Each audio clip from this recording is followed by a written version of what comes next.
सभी बच्चों का स्वागत है। बिहार बोर्ड क्लास 6 विज्ञान जिज्ञासा के अध्याय 9 का जो है हमने पिछले सेशन में अध्ययन किया था, जो कि है दैनिक जीवन में पृथक्करण विधियां, methods of separation in daily life. आज के इस सेशन में हम इसके अभ्यास में दिए गए सभी प्रश्नों को हल करेंगे। अभ्यास में दिए गए सभी प्रश्नों को हल करने से पहले इस अध्याय का जो सारांश है, जो समरी है, इसके खास खास जो पॉइंट्स हैं, उन्हें एक बार फिर से हम देख लेते हैं। हस्त चयन यानी कि जो हैंड पिकिंग प्रक्रिया है, हाथ से चुनने की प्रक्रिया का उपयोग मिश्रण में से ठोस पदार्थों को उनके आमाप यानी कि जो अलग अलग साइज होते हैं, रंग और आकृति के आधार पर पृथक करने के लिए, अलग करने के लिए किया जाता है। वह प्रक्रिया जिसमें अनाज के फूलों को पीटकर उनसे अनाज पृथक किया जाता है, थ्रेशिंग कहलाती है। बहती हवा या पवन का उपयोग करके हल्के भूसे को भारी अनाज से पृथक करने की विधि ओसाई या विनोइंग कहलाती है। अगला पॉइंट है, एक चलनी का उपयोग करके कणों के आमाप में विभिन्नताओं के आधार पर मिश्रण से ठोस पदार्थों को पृथक करने की प्रक्रिया छानना कहलाती है। अगला पॉइंट है, वाष्पीकरण या वाष्पन यानी कि इवेपोरेशन वह प्रक्रिया है जिसमें एक द्रव अपने वाष्प में परिवर्तित हो जाता है। इसका प्रयोग एक द्रव में घुले ठोस को पृथक करने के लिए किया जा सकता है। जैसे अगर पानी में नमक घुल जाए तो हम वाष्पन की प्रक्रिया के द्वारा नमक को हासिल कर सकते हैं। किसी द्रव के तल पर भारी अघुलनशील अवयव के जमा हो जाने की प्रक्रिया अवसादन या सेडिमेंटेशन कहलाती है। जब कोई चीज थिरा करके नीचे बैठ जाती है तो वो अवसादन कहलाती है। जब बर्तन को तिरछा कर द्रव को निकाल दिया जाता है, यानी किसी दूसरे बर्तन में जो है थिराने के बाद ढाल दिया जाता है, तो इस प्रक्रिया को निस्तारण या डिकेंटेशन कहते हैं। निस्यंदन, जिसे हम फिल्टरेशन या फिर छानना भी कह सकते हैं, का उपयोग अघुलनशील ठोसों अवयवों को द्रव से पृथक करने के लिए किया जाता है। जैसे मान लिया जाए आपको चाय से चाय की पत्ती को अलग करना है तो आप फिल्टरेशन विधि का उपयोग करते हैं। अच्छा, आगे है, मथनी का उपयोग दही से मक्खन निकालने के लिए किया जा सकता है। चुंबक का उपयोग करके चुंबकीय और अचुंबकीय पदार्थों का पृथक्करण करने की प्रक्रिया चुंबकीय पृथक्करण कहलाती है। आगे बच्चों यहाँ पे दो टैंक दिए गए हैं। टैंक 1 में जो है यहाँ पे लिखा गया मुझे पकड़े, यानी एक एक मछलियों को आपने लेना है और इस पे क्या लिखा हुआ है उसके आधार पर दूसरे वाले टैंक से उससे संबंधित जो बातें लिखी गई हैं उन्हें यहाँ से चुनना है। एक तरह से आप देखेंगे तो मिलान करना है। जैसे पहला है निस्यंदन। क्या है निस्यंदन? कौन सी प्रक्रिया होती है? निस्यंदन यानी कि फिल्टरेशन। इसके थ्रू हम क्या करते हैं, कोई भी द्रव में से अघुलनशील कणों को क्या करते हैं, अलग कर सकते हैं। इसका जो मिलान है हम किसके साथ करेंगे? इसका मिलान हम कर सकते हैं अघुलनशील कणों का निस्यंदन होकर अवशेष रहना, इससे मिलाएंगे तो इसका जो आंसर बनेगा वो इस तरह से हमने यहाँ पे लिख दिया है।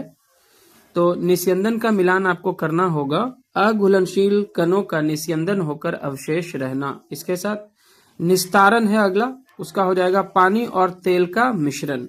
ये निस्तारण विधि द्वारा अलग किया जा सकता है, यानी कि डिकेंटेशन विधि द्वारा। पहले जो है दूसरे बर्तन में हम क्या करेंगे, तेल को ढाल लेंगे, क्योंकि ये तेल ऊपर तैरता रहता है और नीचे पानी बच जाएगा।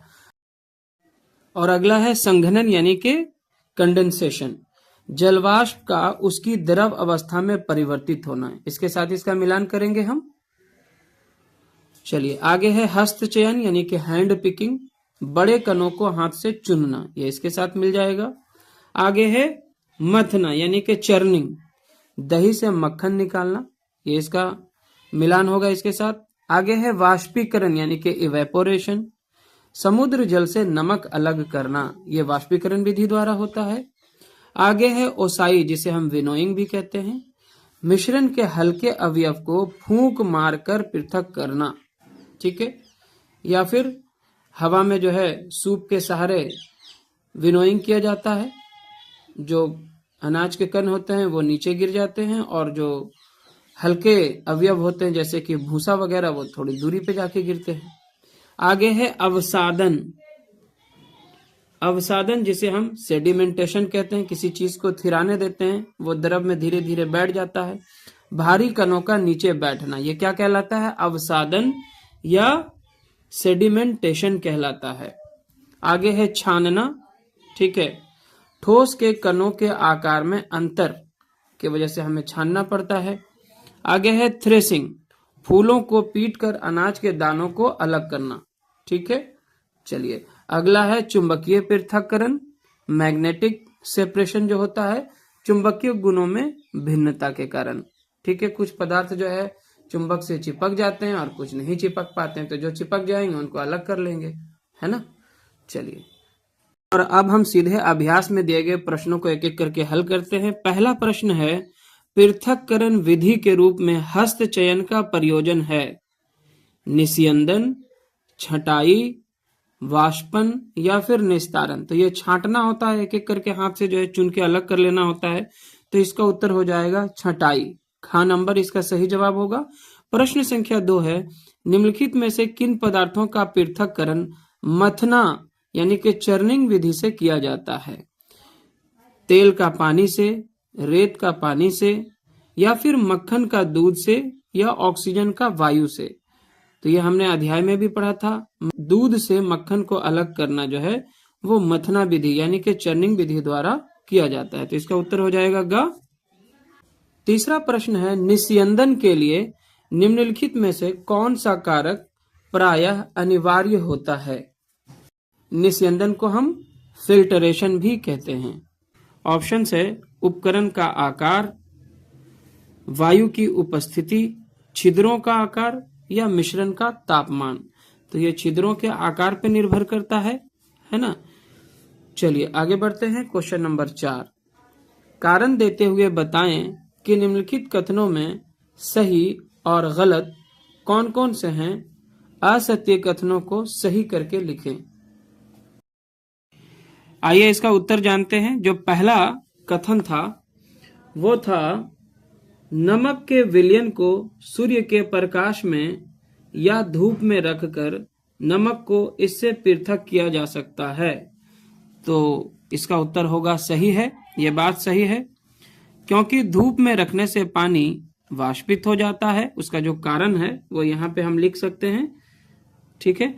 तो कारण यहाँ पे लिखा है, क्योंकि धूप में रखने से पानी वाष्पित हो जाता है और नमक शेष रह जाता है।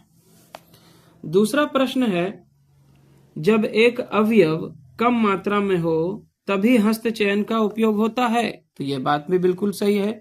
जब कोई मिश्रण में कम मात्रा में कोई और अवांछित चीज मिली होती है तो हम उसको चुन करके अलग कर सकते हैं। तो ये इस कथन का भी उत्तर क्या होगा? सही। और अब इसका रीजन आप लिखेंगे कि कम मात्राओं का हाथ से चुनना क्या होता है? आसान होता है। यहाँ पे हमने केवल उत्तर लिखे हैं। तीसरा प्रश्न आप किताब में देखें, मुरमुरे और चावल के दानों के मिश्रण को थ्रेशिंग द्वारा पृथक कर सकते हैं। तो ये बात गलत है, तो हम इसका उत्तर लिखेंगे कि ये गलत है और इसका सही कथन इस तरह से होगा, इस मिश्रण को फटक कर अलग किया जा सकता है।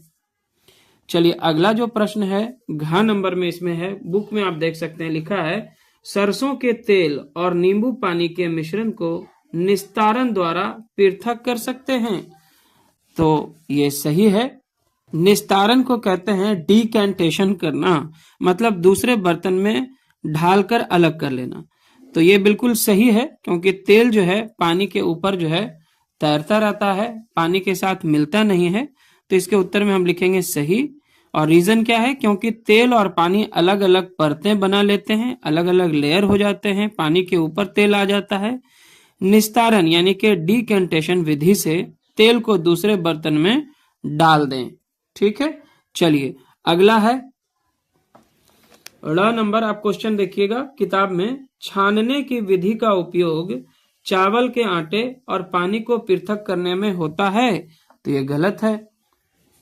सही कथन क्या होगा? चावल के आटे और पानी के मिश्रण को निस्यंदन यानी कि फिल्टरेशन या अवसादन, ठीक है, तथा निस्तारण द्वारा अलग कर सकते हैं। पहले जो है हमें क्या करना होगा? सेडिमेंटेशन करना होगा, उसको थिराने के लिए देना होगा।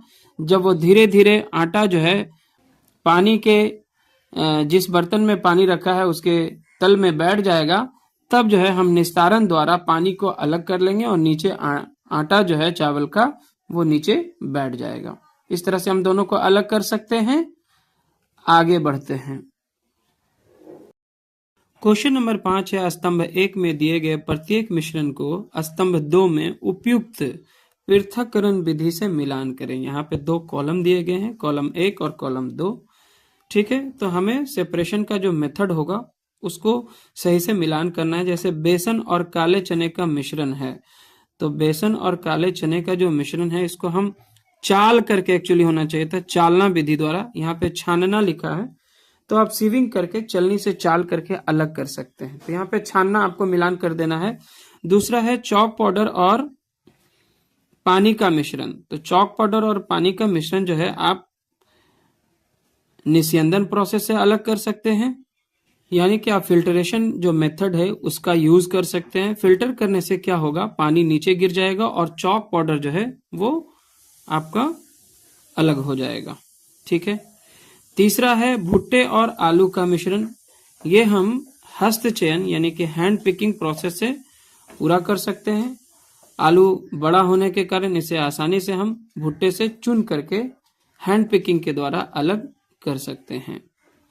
आगे है लोहे के चूर और बुरादे का मिश्रण, जिसे हम चुंबकीय पृथक्करण विधि द्वारा मैग्नेटिक सेपरेशन मेथड का यूज करके हम इसे अलग कर सकते हैं।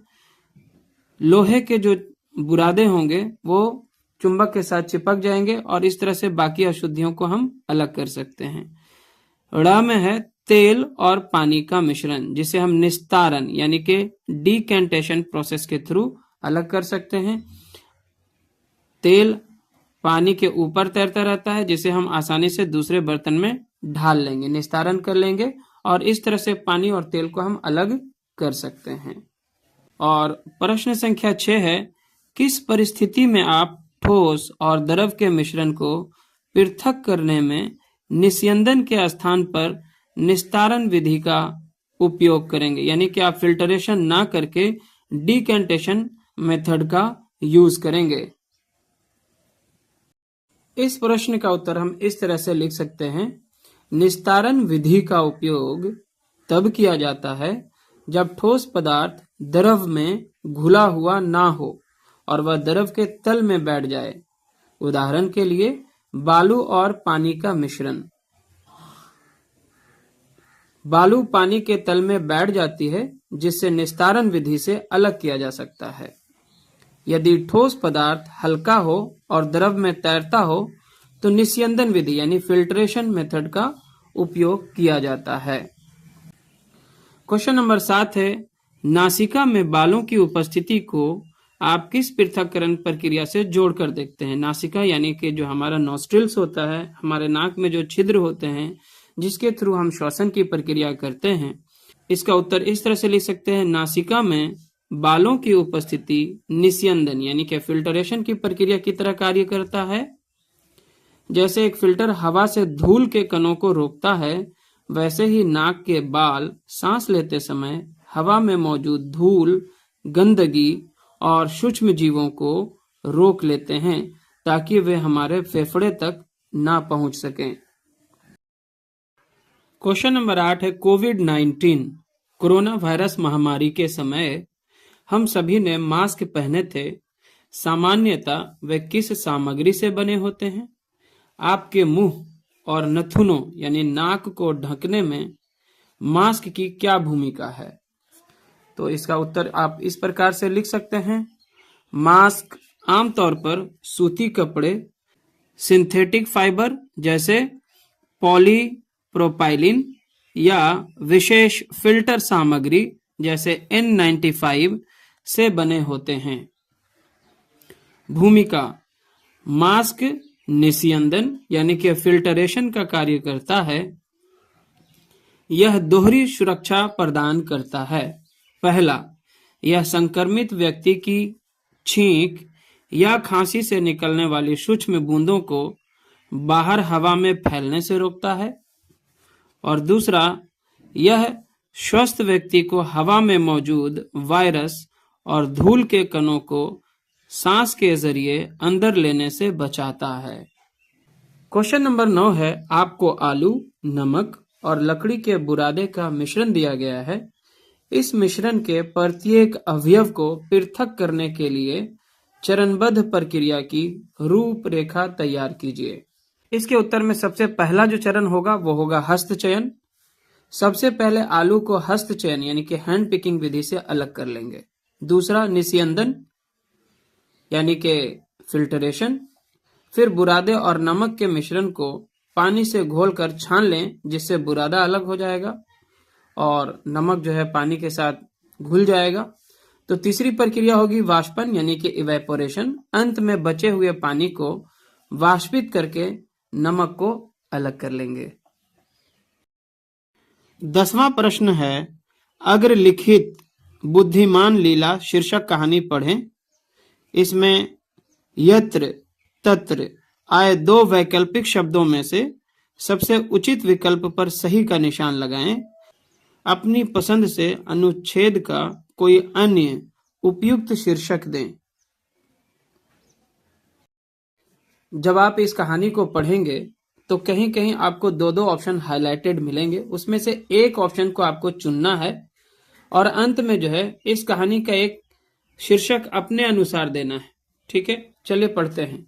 लीला अपने पिता के साथ खेत में काम कर रही थी जब उसे ध्यान आया कि वे पीने का पानी घर पर ही छोड़ आए हैं, इससे पहले कि उसके पिता को प्यास या भूख लगे। तो यहाँ पे क्या होगा, प्यास लगे, इसको आप चुन लेंगे। वह पास के तालाब से पानी या अनाज ले आई, तो क्या होगा, पानी ले आई। डिब्बे में पानी लेने के बाद उसने ध्यान दिया कि पानी मटमैला है और पीने के लिए योग्य या फिर अयोग्य है। तो यहाँ पे क्या होगा, पीने के लिए अयोग्य हो जाएगा, मटमैला पानी अयोग्य है। पानी शुद्ध करने के लिए उसने पानी को कुछ समय के लिए रख दिया और उसके बाद मटमैले पानी को कागज या फिर मलमल के कपड़े से, तो यहाँ पे क्या होगा, मलमल के कपड़े से, ठीक है, निस्यंदित किया या मथा। तो यहाँ पे मथने की जरूरत नहीं है, निस्यंदित करने की जरूरत है। कपड़े से जो है उसको छान लिया, है ना, फिल्टर कर लिया। तब लीला ने पानी को 10 मिनट तक ढके बर्तन में ठंडा किया या उबाला। तो क्या होगा, उबाला होगा। यहाँ पे सही जवाब होगा उबाला, उसको बॉयल किया। उबले पानी को उसने दोबारा से निस्यंदित किया या मथा, क्या होगा, तो फिर से उसे एक बार फिल्टर किया, निस्यंदित किया, फिर से कपड़े से छान लिया और उसने पानी पीने योग्य या अयोग्य बनाया। तो यहाँ पे हो जाएगा पीने योग्य बनाया। ठीक है, यह पानी उसने अपने पिताजी को दिया, उन्होंने लीला को आशीर्वाद दिया और उसके इस प्रयास की सराहना की। चलिए, तो यहाँ पे आपको एक और शीर्षक इसके आधार पे देना था, आपको खुद से यहाँ पे एक शीर्षक देना है इस कहानी को। तो इसका शीर्षक हम लिख सकते हैं लीला की समझदारी। क्या लिख सकते हैं, लीला की समझदारी। ये आपके अनुसार दिया गया शीर्षक है, तो यहाँ पे हम लिख देंगे लीला की समझदारी। और इस प्रकार हमारा ये सेशन यहाँ पे हो जाता है कंप्लीट। वीडियो लेसन अगर पसंद आया तो जरूर से इसे लाइक करें, शेयर करें अपने सभी दोस्तों के साथ। चैनल पे नए हैं या अपने चैनल को अभी तक सब्सक्राइब नहीं किया है तो सब्सक्राइब जरूर करें। धन्यवाद।